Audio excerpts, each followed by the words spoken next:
She was a school counselor for a decade. Now, her family of 5 is homeless. Charlotte, NC. It's the day before Thanksgiving and Jonica Jameson, 38, doesn't have holiday plans. She's wearing elephant print pajamas, snuggled in a hotel bed with her oldest daughter, 15-year-old Eden, and her youngest, 1-year-old Everly. Her middle daughter, 9-year-old Easton, is with her dad for the weekend. It's the quietest the hotel room has been in a while, Jameson says. Her family has been living here for a couple of weeks, 5 of them packed into the 2-bed space with a mini fridge, microwave, and hot plate for a kitchen.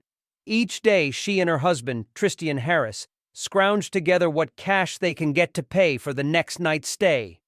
More often than she'd like, Jameson ends up calling her father to ask for a loan.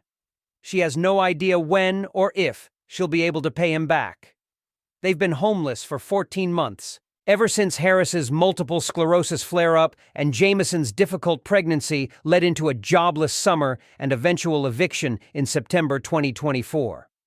The family bounced around to different extended family members' houses and hotels for a year, separating for weeks at a time.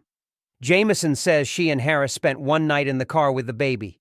The hotel they're in now is further from their parents and closer to a job Jameson held for 3 weeks in the fall before she was let go for taking too much time off to care for her family. It costs $100 per night, but at least staying there means they can all be together.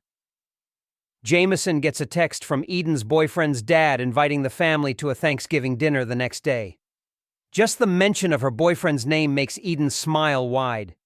They've only been together for 3 months, but she says it's been a good distraction from the chaos her family is going through. The next day, Jameson sends her family off to the Thanksgiving feast. She stays at the hotel, alone, enjoying a few hours of peace when nobody's calling my name. I don't want the only thing I do to be caregiving, Jameson says. She wants to work as a school counselor, like she did for a decade before her world came crashing down. She wants her family to be back in stable housing, back to indulging in the small luxuries that make life fun, like manicures and dance classes. She wants to build up her savings again. She wants a kitchen, to be able to cook for her family and meal prep for the week.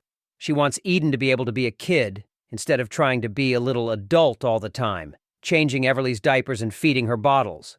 But between scheduling her husband's neurology appointments, managing Easton's epilepsy symptoms, and following up with Everly's pediatrician about